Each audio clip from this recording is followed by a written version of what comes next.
আসসালামু আলাইকুম। কেমন আছেন সবাই? আলহামদুলিল্লাহ আমি আল্লাহর রহমতে এবং আপনাদের দোয়ায় ভালো আছি। চলে আসলাম আরও একটি ব্লগ নিয়ে। আজকে আপনাদের সাথে শেয়ার করব খাসির মাংসের রেজালা। চলুন তাহলে দেখে নেই এই রান্নাটা করার জন্য আমার কী উপকরণ লেগেছে। এই রান্নাটা করার জন্য আমার যে সকল উপকরণ লেগেছে আমি ভিডিওর শুরুতে সব সুন্দর করে সাজিয়ে দিয়েছি আপনাদের সুবিধার্থে।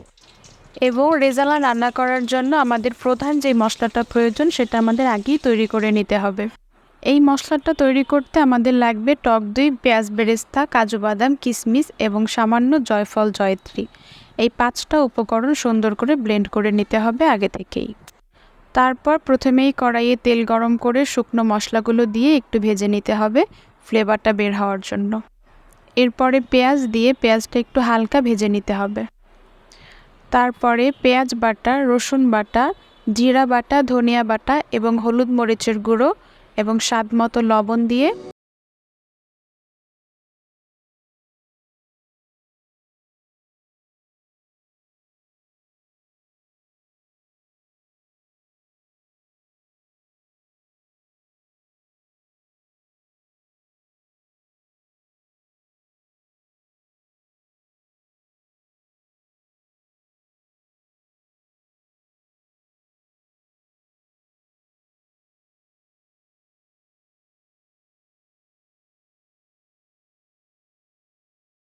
মশলাটা কষানোর পরে যখন তেল বের হয়ে আসবে ওই পর্যায়ে গিয়ে ধুয়ে রাখা খাসির মাংস একটু নেড়ে চেড়ে তারপরে ঢাকনা দিয়ে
20 মিনিট রান্না করার পরে যখন মাংসটা থেকে তেল বের হয়ে আসবে ওই পর্যায়ে গিয়ে আগে থেকে বানিয়ে রাখা স্পেশাল মশলাটা অ্যাড করে দিতে হবে।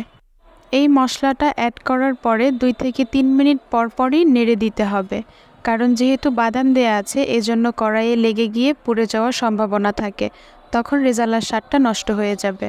এজন্য 2 থেকে 3 মিনিট পরই নেড়ে দিতে হবে।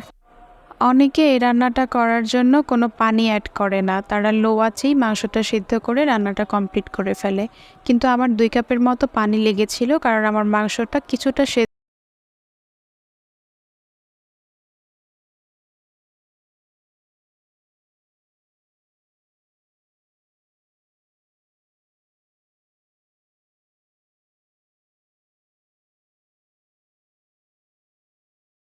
সাথে 7-8টার মতো আলু বোখারা এবং 1 টেবিল চামচ ঘি অ্যাড করেছিলাম স্বাদের জন্য।